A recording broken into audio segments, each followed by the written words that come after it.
BotanicGlow African Black Soap Foam Cleanser has the same great benefits as our 3.5-ounce bar of raw African black soap. It's great for those with oily, acne-prone skin. It helps to heal blemishes, fade dark spots, and control sebum oil. As a part of your daily skincare routine, African black soap should be used twice a day, morning and night. Start by wetting your face with warm water and dispensing 1 to 2 pumps of the foam cleanser into the palm of your hand. Rub together and apply to your face. Gently massage in a circular motion. Take time to work in the lather to loosen any dirt and impurities deep within the pores.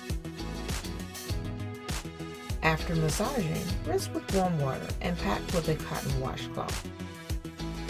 To optimize your results, we recommend following up with our green tea toner. For a noticeable difference, consistently follow this facial regimen twice daily. To preserve your foam cleanser, store in a cool, dry place away from direct sunlight. To learn more, visit us at BotanicGlow.com.